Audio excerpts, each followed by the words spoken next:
Okay, people. So we have a special edition of Echoes from the Void, and I am very pleased to welcome our special guest, Martin Gooch. Martin, how the hell are you, my friend? Hello, hi Kevin. Nice to see you again. Yeah, I'm it's been thank a you very much. while. I think it was 2019, right? When Black Flower came out. Yes, yes. We had our premiere at Sci-Fi London in Leicester Square. Yes. The Yes, fabulous British Louis. cast.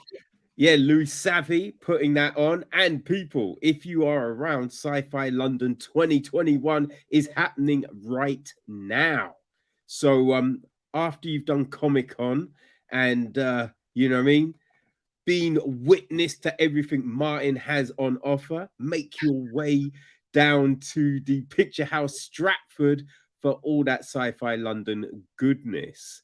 And talking of Comic Con, I believe, Martin, that you have something to that you'll be announcing to people, you know what I mean, over there, right? Yeah, yeah. Oh, yeah. It's very exciting. What day? Saturday, the 23rd of October this year.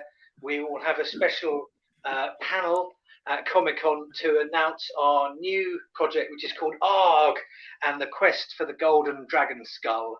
And it's a little project that I started way back 1,000 years ago at the beginning of lockdown. When Could you even say it's a miniature project? it is. I have some of the characters standing by who Oh, jostling tremendous. for position to be on this show. Um, yes, yeah. I mean, I sort of, like many of us at the beginning of lockdown, we all thought, our glorious leaders told us it was going to be a couple of weeks, and I thought, great, couple of weeks. I'm a freelancer. I haven't had a day off in 15 years. This would be nice. And I Hmm. was tidying up my office, and I found a whole load of little miniatures, little 25 millimeter. Where's he gone? There he is. This is an Etin, which is a two-headed monster, and this is a ghost. And I found these. I made these. Oh, where's the camera? There it is. I found these in my office, and I painted them up a little bit. And I thought, what can I do Perfect. with these? And I sort of animated them around. Not really animation like traditional animation, but more like the Muppets. So he's sort of, you know, moving around a bit, yeah, talking to me and all this stuff. And it was a lot of fun. And it took an afternoon. And I sent it to my friend um, Alex LeMay, who's a fantastic producer in the USA. And he said, Martin, this is great. You should do more. And as you know, we're all aware the lockdowns just kept on going. So I kept on Hmm. filming. And before I knew it, I'd shot about 100 minutes. So I made a feature film by mistake. My friends Brad Moore and Mark Felgate, who are both brilliantly hilarious human beings, added to the script to make it funnier. And I phoned up lots of my actor chums, like Serene Sofair, who is fantastic, Emily Haig's amazing, and Kevin McNally, all of whom I'd worked with before. And they all said, yes, Martin, and I said, I just need you to film your lines on your iPhone or whatever phone you've got, and send them to me, digitally, which they did. And when we were showing the last film, Atomic Apocalypse, we went on tour, and we went to lots of film festivals across America. I went to Berlin Sci-Fi and obviously London Sci-Fi. I met loads of fabulous actors, and as a director, I love working with actors and love meeting new people. It's part of the fun of filmmaking, really. And I invited all these fabulous actors to come and be in the new project, like Nick Nicholson, who I met in Houston, who was fabulous, and Cassandra Ebner, who I met. I can't remember if I met her in Indianapolis. I think so, because all the festivals sort of merge together in your Yeah. brain. And Freya Northman, who's wonderful, I met her at Comic Con, and I asked them, give me an hour or two. That's it. And then they recorded their lines, sent them over via WeTransfer, and then I put them into the timeline. And it took a while to edit it, but the actual production of the film was relatively straightforward. And it's all finished now, and there's 21 little episodes. which add up to 100 minutes feature film. And my fabulous sound designer, Trevor Moore, who he and I have been working together for over 20 years, which is just bonkers. We have finished all the episodes now, and we're also working on a feature episode, so all in one go. Yeah. And now we just have to work out how best to service the fan world, because this is a film for fans, made by a fan of the genre, which is, fantasy comedy. I haven't really told you what it's about. I've told you how I made it. Hey, that's all good, man. I will say though, Martin, I was extremely hurt that you didn't call me for the king, right? You know what I mean? Like you didn't call me for the king. I feel like I was born for the role, and I don't even get the role. You have what more do I have to do? You've got a kingly beard. Yeah. As well. Oh, it's foolish me. Sorry. Yeah, talk to your casting director. Your agent. Well, I mean, if it's the great thing about Argh and the Quest for the Golden Dragon Skull is it's sort of endless. It's like The Simpsons or Family Guy. We've got a setup, we've got a world, we've got the main characters. It can go on forever. So if this is successful, this series, then maybe you can be in series number 2, Kevin. That's the plan. Interesting. Yeah. So did you did you used to do Dungeons and Dragons as a youngster and all of those tabletop games? Oh yeah, I mean our gateway drug to the world of gaming was the fighting fantasy game book, The Warlock of Firetop Mountain by Ian Livingstone and Steve Jackson, which was fantastic. It's the 40th anniversary next year, and the artwork was by Russ Nicholson, and I met them, quite a few years ago, and it was so inspirational, and it moved, and then my brother and I, Daniel, got into Dungeons and Dragons, which we were like, I was 10, I think my brother was 12 or 13 at the time, and it was so great because you got to remember, in those days, back in the 80s, there were no computer games really. There wasn't the Lord of the Rings, Harry Potter. There was no films like that. I mean, there was Lord of the Rings, but only in book form.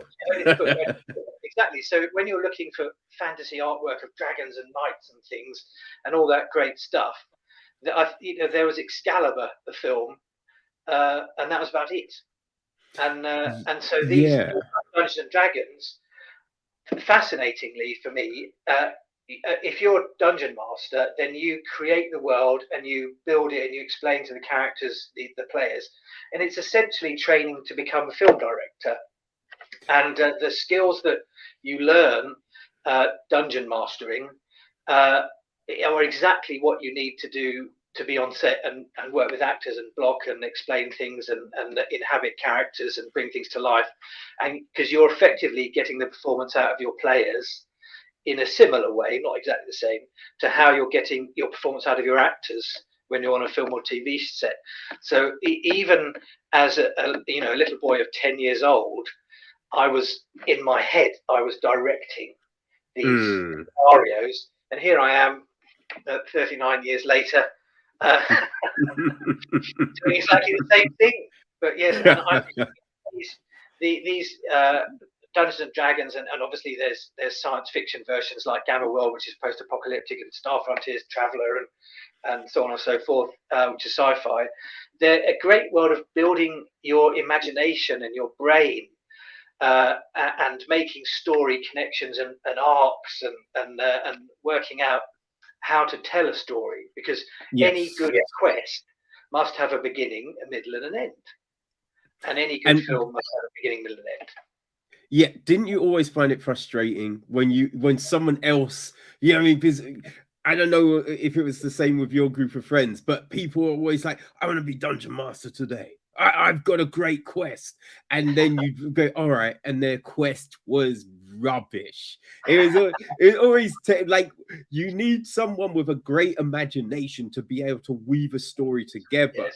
But it's not just about those ideas. It's about, as you said, the beginning, the middle, the end, right? So it all becomes this all-engrossing quest. And that was the thing I always enjoyed, creating those adventures. Absolutely. And if you think of the classic texts are the Iliad and the Odyssey. I mean, they're 2,000 years plus old, and they are all about someone going on an adventure and going to a far distant land and achieving a goal and returning. And that is the hero's journey. It's the heroic paradigm that all these stories and films and adventures are based upon. And I found, when I was a kid, and a lot of dungeon masters just wanted to kill off all the players. Yes. So you'll be a young fighter, and they'd say, and you enter the cavern, and there are 1,000 orcs, and you think, I attack them. You're dead. And you think, oh, that wasn't much fun. Whereas a better dungeon master would say, you enter the cavern, there are 3 orcs. And then you think, oh, I've got a chance with 3 orcs. I'm not necessarily going to die. And then your story progresses, and so you've got to sort of set the conflict up for the players in exactly the same way that you set up the conflict for your protagonist in a story, so they can have enough drama to make it interesting. Because obviously, without drama is without conflict, the drama is boring. Yes.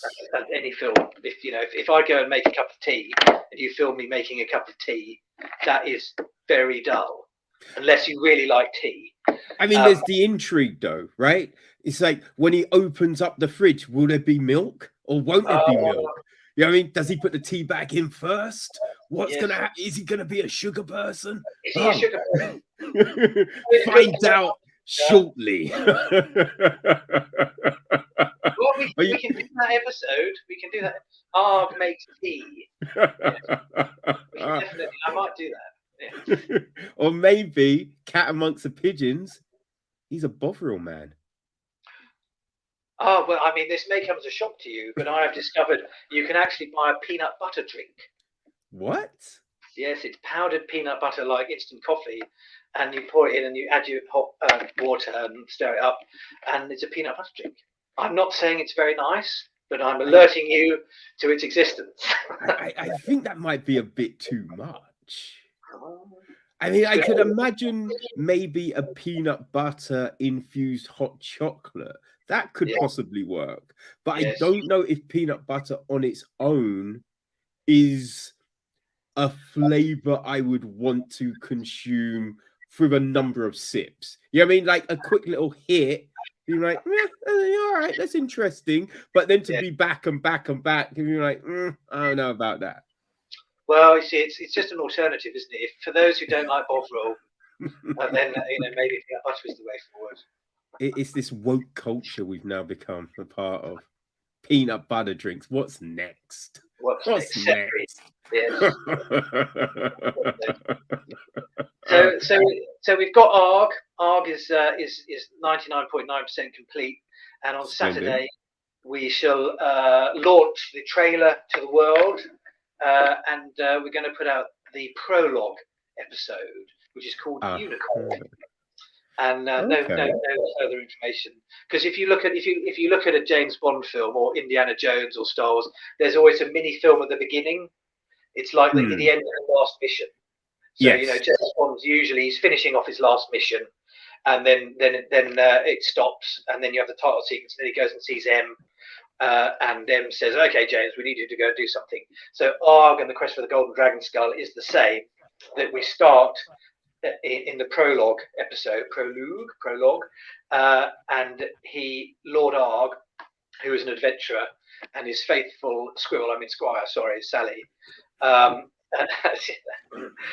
quoting myself, he and she are on a mission, a very important and secretive mission that I cannot tell you until Saturday, or if you watch the episode, and then once that episode's done, then we're into the actual quest. So, and where will these be housed? Is these a YouTube thing? Are these on your website? Where will people find them? Yeah, to start off with, we'll start. They'll all be on my website, which is martingooch.com, easy to find. And as we see how the first episode Unicorn is received, then we'll work out what our plan is next. Because all the episodes are already finished; they're done. Yeah. So start dropping them, or if we feel the best thing to do is to go down the feature film route, we also have the feature film version. I mean, it's the closest thing I can think of is Monty Python and the Holy Grail, but all done in miniature. That makes sense. Yes. So I think it's one of these things you have to see it to understand it. Yeah. Now, when let's get back to the genesis of all of this, right? Yes. So you're rooting around, you find your miniatures, and you're like, oh, I want to play around and let me play with these, but pretend I'm doing something. So you're playing around with your miniatures, right? When did just the essence of the story come to you? That's a very good question. Well, I was at the Berlin Sci-Fi Film Festival, and as I said, I met this fabulous producer, Alex LeMay, who's a really nice bloke, and we had a long chat about doing stuff, like what projects can we do. And everybody has their dream project they want to do, but unfortunately most of my dream projects are going to cost millions and millions of pounds, so they're quite difficult to get going. But I'm a big fan of The Nightmare Before Christmas by Tim Burton, and that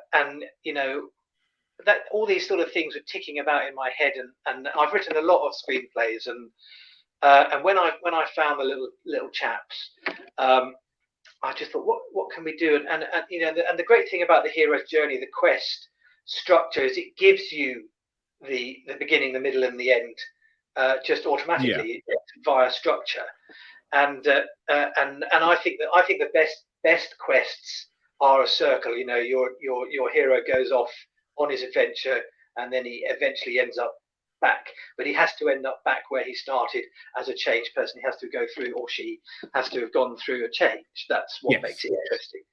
And I thought, how can I make lots and lots of silly jokes about this?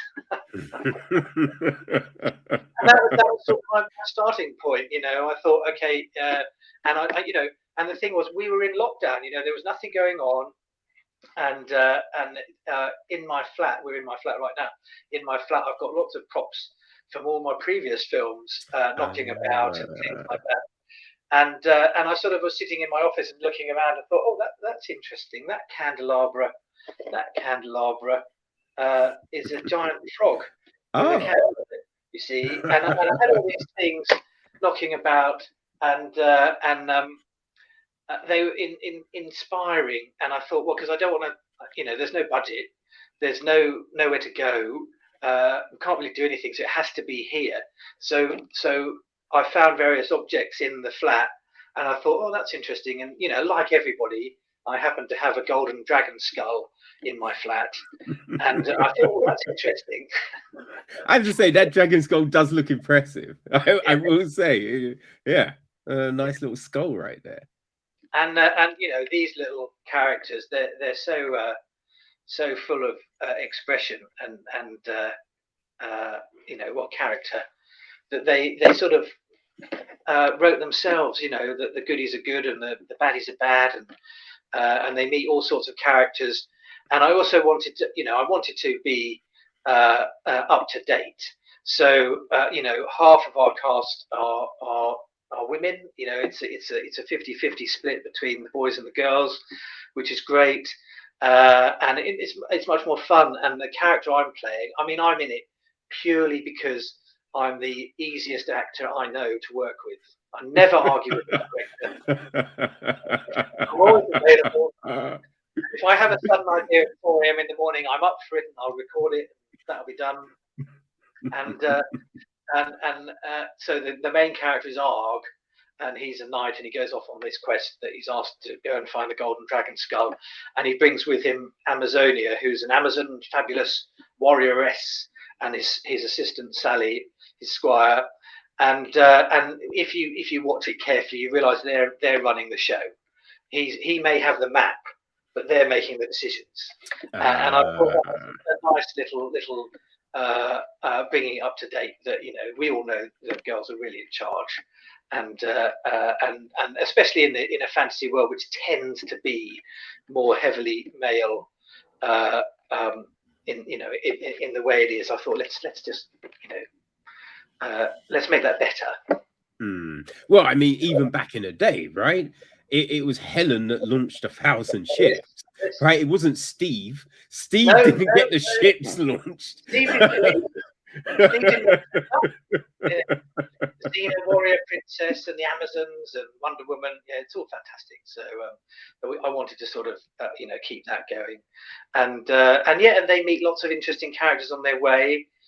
Some who help and some who don't, and it's a proper adventure. And we had a lot of fun doing it. And sometimes when you embark on these projects as a filmmaker, I always say it's a mountain to climb. And you stand there on the first day and you look up and you go, oh my God, that is a big mountain. But the weird thing about filmmaking is it's not one mountain, it's lots. So your first mountain is, I have an idea. What's the idea? Then you've got to write a script. Then you've got to, find some money or find a way to do it, or collaborators or whatever. And then you've got to shoot it. And shooting it was 25 days. And those were quite long days. And I'm very lucky. I live above a shop. And the people in the shop, it was all closed because of coronavirus. They said I could use their table because when you even though they're small, once you've got a camera and a tripod and a slider and some foreground and some background, and suddenly you realise you've filled up your whole of your lounge.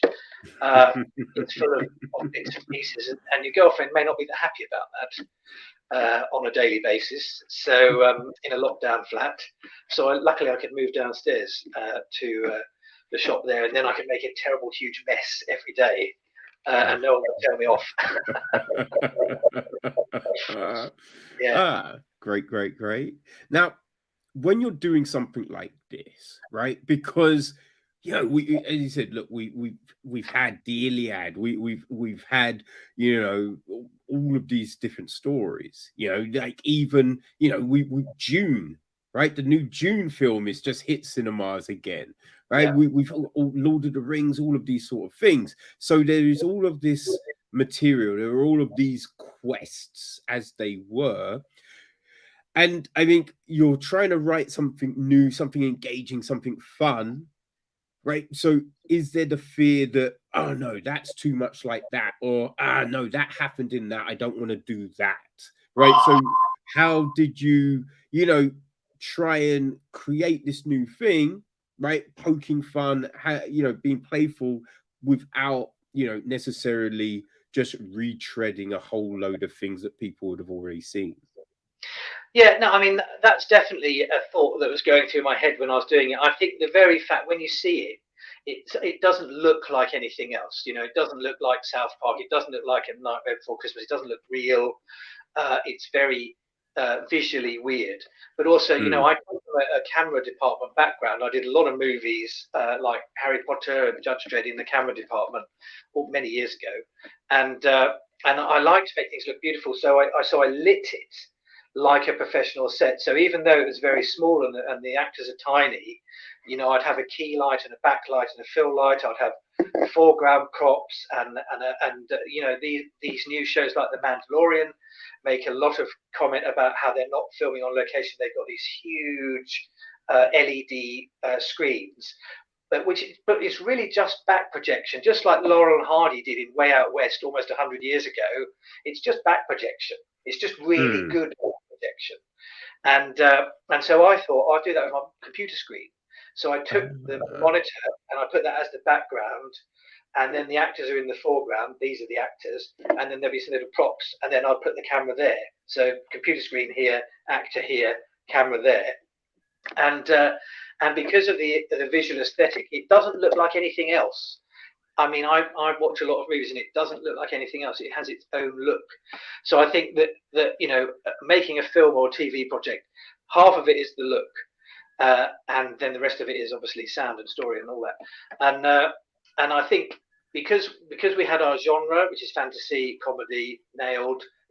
You know, we got the genre, and I got my friends Mark and Brad to help with the comedy. We knew it was funny. We're putting it's joke every page, jokes, jokes, jokes, jokes, jokes. We read it out loud. We had a Zoom reading with everybody, and see how funny it was. And then we actually filmed some of the actors for real, because you know, we had a mini not lockdown in July last year. We unlocked down before we locked up again, and I managed to meet up with half a dozen actors, and we filmed them for real. And that was a great day, because it was like the only day last year we did any filming at all. And interacting with them and getting the vibe and a little bit of ad lib made it all much funnier. And Amazonia, a lot of her lines, all of her stuff was recorded then, but a lot of her lines you'll see her laughing in the, and that's real laughter, you know, that we took when she was laughing. And the way it came together was a little bit organic with the improvisation and but I just felt that, you know, I'm a confident enough writer to feel that I was writing original stuff and not stealing everything. I don't think there's anything you know, taken from anybody else, just the structure. And once you, it's like building a house. You know, many houses are the same, but the interior decoration is totally different. Our structure is the same, the quest is the same, the genre is the same, but the interior decoration is completely different. I mean, it really is. And it was a lot of fun, you know, because for those people out there who do write, when you write something and you know it's going well, it's hugely enjoyable. And it can be, you know, when you finish the script and you go and print it out and you actually have that hard copy of the print, the printed hard copy of the script, you know, you feel a sense of achievement. And I think in those dark days of lockdown when not much was going on and it was all a bit frustrating, and as it kept on going, and here we are again not knowing exactly what's good the future may bring. Yeah, exactly. These little moments of completion really helped. And I think and all the actors who got involved, and my friend Trevor who did the sound, and Ollie who helped with the visual effects, and everybody else, it really helped us get through this, you know, somewhat tiresome time by having an interesting project. And the fact that it was comedy also was really, really great. I think if I'd been writing a really depressing drama about home invasion,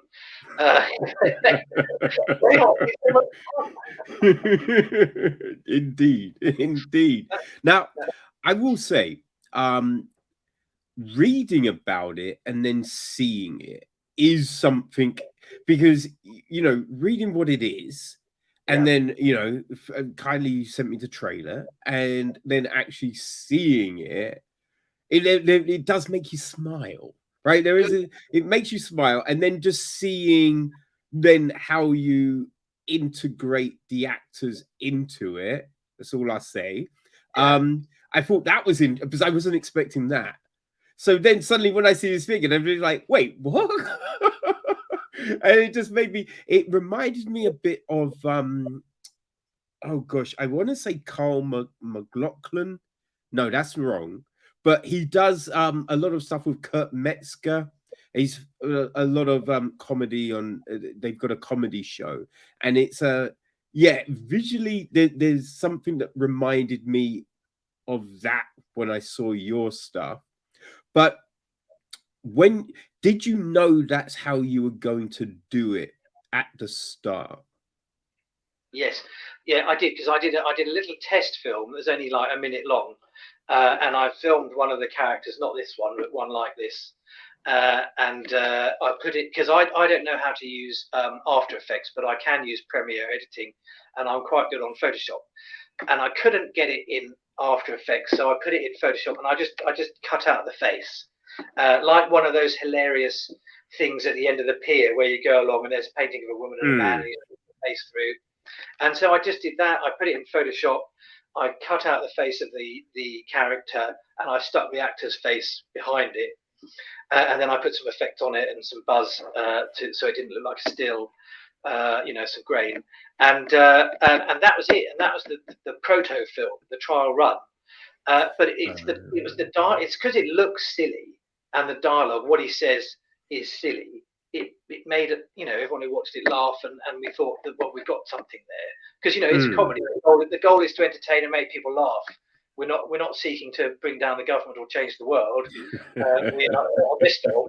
We're seeking to make people laugh, and that's what it is.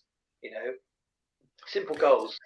Yeah. So when you were asking people to record their lines, did you kind of be expressive, or was that just something they decided to add to it? Well, I actually made a little film, and I sent that to the actors so they watched it. And because I couldn't be there to direct them on the day, because they're all doing it at home, and some of them are in America, so the time difference and all sorts of things, I couldn't actually direct them. So I made a little film telling them what to do. And then before every filming, every time they recorded, we had a little chat on the Zoom or on the phone or whatever, and I just talked them through it and what I imagined. And most of them nailed it. They really did. There was one or two lines, like in the whole film, there was one or two lines that I sent back, and I said, look, could you just do this again? The tone is wrong, or you've put it as a question, it needs to be a statement, that sort of thing. But on the whole, the people in it are so incredibly wonderful and talented and brilliant. That the secret of directing is casting. If you cast the right person, you have so much less to do because they got it. And and the terrible thing is, most directors will have it at some point in their career. They'll be on set and they'll realize the person they're working with is the wrong person. They may be brilliantly talented and great, but they may be the wrong person for that character. And we all see it in films every now and then. You think, oh dear, that doesn't work. But luckily, because I'd met everyone before, every single person in the film I'd worked with before or I'd met, I knew what sort of person they were and whether they had a sense of humor, which I think if you're doing comedy, you've got to have a sense of humor. If you try and get someone who's miserable to tell a joke, it generally doesn't work. No. And it was a joy, and at the end of each section, because they send me their rushes, and obviously when you put them in the timeline, it just comes out a big long ribbon of dialogue. I asked them some questions, and they all gave me little answers, and 99.9% of them gave me very funny comedy answers to my questions, which was just joyful, and lots of laughter coming from my office through the lockdown, which was fun. And the plan is at some point to edit together all of these little bits at the end. They're like deliberate outtakes, a deliberate goof reel, to edit that together and make a behind the scenes little film.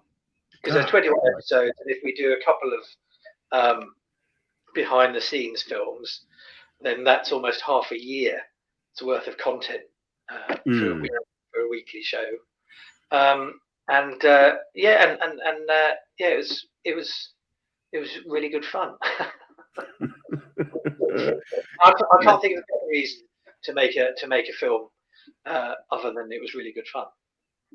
Yeah, I think that's the thing. You often hear about these miserable times people had on sets, and a lot of the times it shows.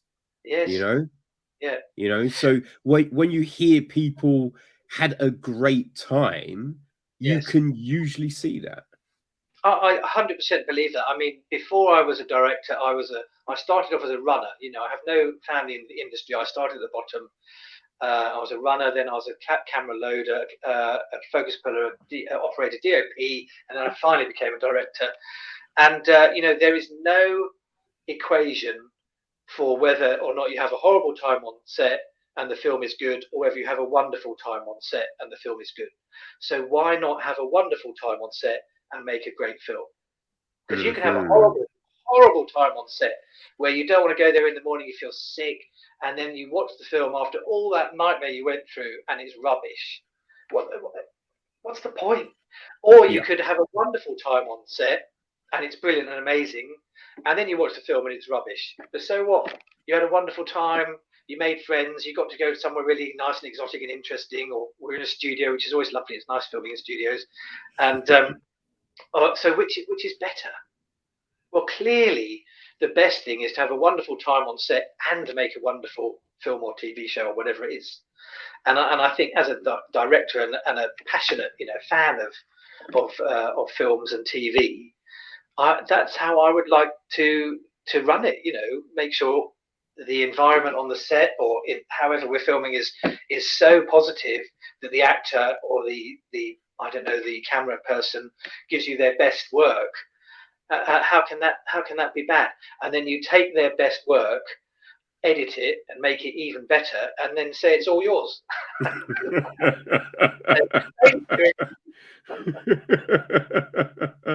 Nice. Do it. Yes. The Art of Filmmaking by Martin Gooch. So once everything was finished, right, Yes. and you found that you had all these hours and all of that, right, and now you're putting it all together. When, how did you work out the music? Did you solely leave that up to your guy, or were there kind of things that you thought, I need it to be like this, and how did all that? Well, I mean, it's a classic low budget. I mean, there's no money. I made the whole film literally using things that were in my office, and I've got a little roof terrace out there, and so we filmed out there, and it's all done very, very little money, and so there wasn't any money for the score, but there are wonderful people on the internet, and there's a wonderful resource called Roll for Fantasy, run by a lady called Emily, who's an extraordinarily talented person and a huge fan of everything genre. And I've been on her website hundreds of times looking at stuff. They've got a fantasy name generator and all sorts of interesting things. And she's got some music, and it was great. And I wrote to her and I said, look, there's one piece of music, and it's really great. It's like a theme tune. Can I use it? And she said yes. And it became, like the Indiana Jones dun dun dun dun dun dun. This became Argh's theme tune. It's in every single episode, and every time he appears on screen, you get a little refrain from that. So it's just one song, but we used it, I don't know, 20 times. And then I have another wonderful friend, Brooke DeRosa, who's an opera singer, and I asked her if she could do a couple of tracks. I'm not going to tell you what they are because it sort of kind of gives the game away, which she actually sings on. So you think of this as this tiny little thing. It's all done, on my desk with models and stuff, and we've got a professional opera singer singing a couple of tracks. It really, really blows your socks off. And she's wonderful, and she's worked on my other films. And another friend of mine helped with some incidental music, and that was it, and that was the whole of the score. And these things, it's really important to maintain the copyright, because you don't want to make something, edit it all together. It's like baking a cake. You don't want to put all your ingredients in, make the cake, and then you have this lovely cake, and then someone says, oh, hang on, that's my sugar, give me the sugar. Like, but I've made the cake. And they say, no, want the sugar back, come on, take it out. And you can't do it, it's done. So it's very important, especially for low budget filmmakers who can't afford to pay, late royalties or whatever, to make absolutely sure you have the rights to the music before you put it out to the world. And that's what I did. But I think, it took a long time. I looked for a lot of music, and I'm a big music fan, until I found something that I felt was right. It has to feel right. It's very difficult to describe it, but you hear it. It's hilarious. It's almost like choosing a font for the front cover of Argh. I went through hundreds of fonts until I found one that I quite liked, and I thought, so in the end, I made my own font. I only use the letters in Argh and the Quest for the Golden Dragon Skull, which is not all the letters of the alphabet, but it's my own font, because I was worried about copyright. And it was quite fun, and it only took me an evening. So with the music, it has to feel right. and luckily Emily at rollforfantasy.com, her music was just I listened to loads and loads of no. Oh, hang on. So yes, so that's a very long answer to your question about where the music came from, but it came from the glorious benevolence of the internet. Ah, splendid. No, long answers are good. You know what I mean? There's people, people are interested by this stuff, man. So yeah, no, that's great. Now, I do wonder, right? So you've got this thing finished. Will you maybe turn it into a desktop game? Right? Will you write out the rule book and whatnot, and put that out there for people's? That is a brilliant idea. Well, Copyrighted. it is absolutely perfect for that. Yes, I mean, if that was a thing that could happen, then yes, I mean, it'd be amazing. You would buy the box set, and it would have Argh and Sally and Amazonia and Saucepan and who else is in it? Lots of people. King Kevin and Sam Snake and all the rest of them. You'd have those models, and you could have a board with the journey. Yeah, I mean, it could be fantastic. Yeah, brilliant. Yeah.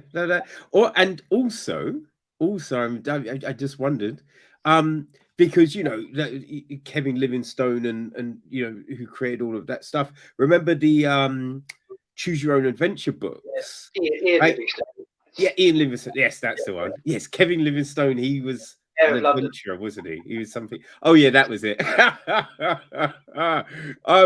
Yeah. So could you possibly, do an episode, put it out there, and then people choose what happens next, and you do one of those ones? Well, there may well be an element of that in it.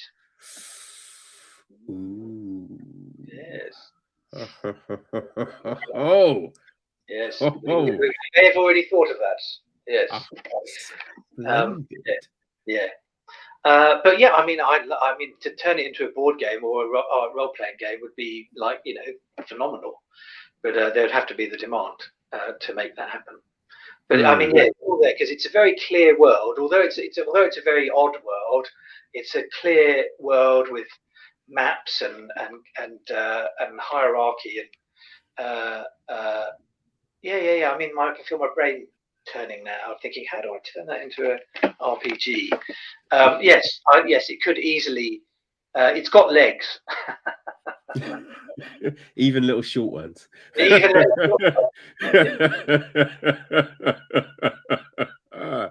Oh man, this sounds very exciting. Very exciting, Martin. And I mean, the great thing is, if it does, things live or die based on whether the fans like them or not. This is clear. This is why Star Wars is so successful, because the fans love it, and other things disappear. And if this is successful, which I truly hope it is, it can go forever. And there's endless opportunities to cameos, because it's so simple to film the actors. You don't have to get them into a studio. You don't have to fly them over to London or whatever, wherever you are. They can film it at home. They can send it over. If you happen to bump into Sylvester Stallone and he says yes, you can film him right there and then, and it's done. That's it. That's part of the sort of the wonderful generation of filmmaking that we're in. That you can shoot stuff and save it, use it, all that sort of thing. And as long as we keep having ideas for episodes, which is really no problem. I've never ever been had writer's block or anything like that. I'm sure it's a real thing, but it's never happened to me. Famous last words. I won't be able to write anything ever again now. but I'm never short of ideas. And the great thing about this is it's very much a collaborative process. And if someone, having watched Argh in the future, writes to me and says, I've got a great idea for an episode, if it's a good episode, we can just do it.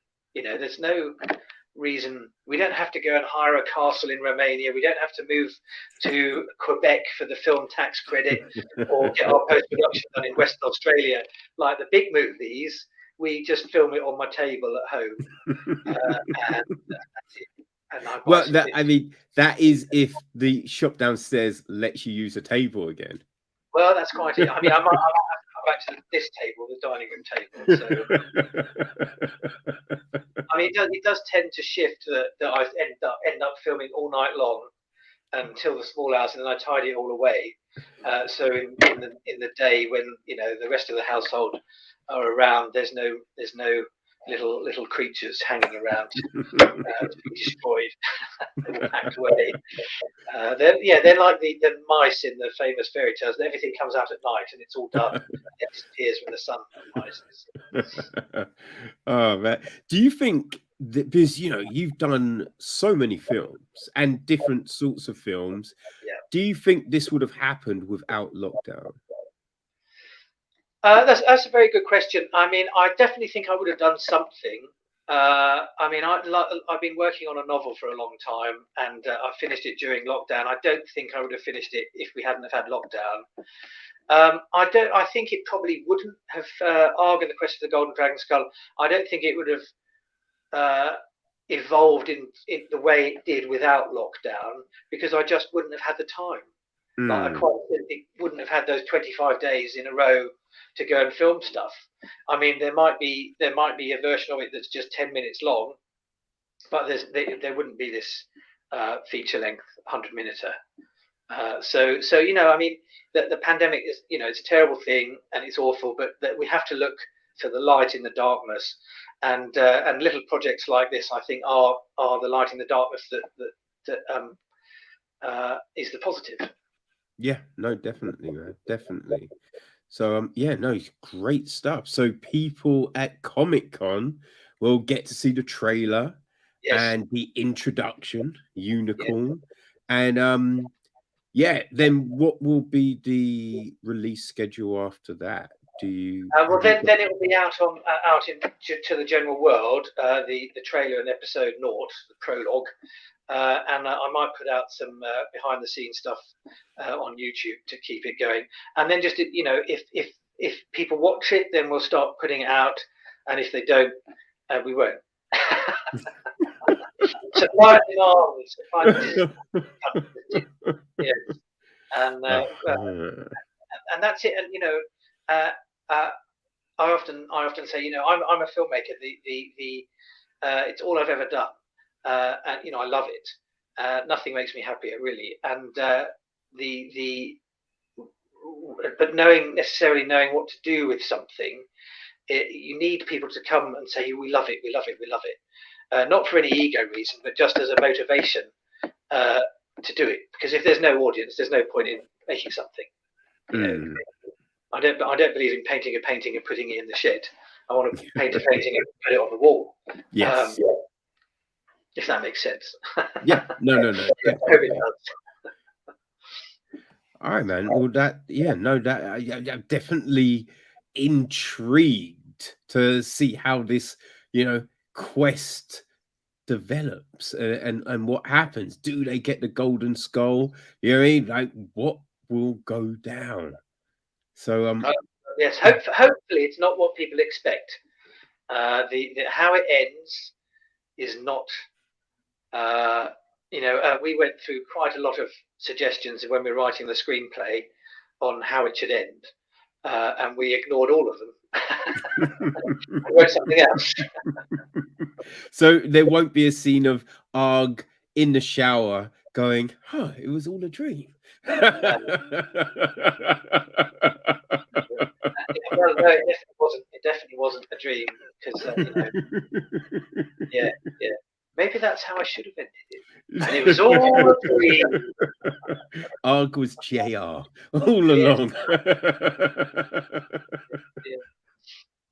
Oh man. So yes, that awesome. I really appreciate the time, Martin. It's always fun having a conversation. So yeah, you will be at Comic-Con on Saturday the 23rd. Do you know what time you're going to be there? It's 11:30 in the morning. We're in the main centre stage. And the wonderful Details will be there, actor D. Serene is coming. Emily Haig is coming. Zara Pythian is coming. She's fantastic. And my friend Brad Moore, who plays 2 characters in Argh and the Quest for the Golden Dragon Skull, and also helped with the comedy, Funnying Up, I think we call it, the screenplay. Yeah. Awesome. I mean, Phoebe Waller-Bridge wasn't, it's just not, not interested in our sort of stuff. So we've got Brad Moore in. Oh man. Okay, so yeah, people, if you want to be in the room, head to Comic Con. Is it at the Excel Center this year still? It's the Excel Center, and we'll have posters and things. And they're the first ones in the entire history of the universe. So come and say hi, get a poster. We can sign it if you like, or tear it up, whatever you want. And who knows, if we're successful and it does well, they may well be worth 50, 60p in the future. Whoa, people! I mean, and that is better than some. Yeah, that's better than an NFT. It's better than some Bitcoin. Get yourself some Argh coin. Yeah, exactly. Keep it locked up in the cupboard at least 50 years. Yes, it may not be worth anything. Man, well, Martin, I wish you all the success with Argh, and I hope Saturday is a roaring success as well. So yeah, all the information, people, will be in the episode details. So make sure you head over to Martin's website, you follow him on all the socials, and you keep track of Argh and demand more. Yes, and we will provide. Awesome. Thanks a lot, Martin. Appreciate it.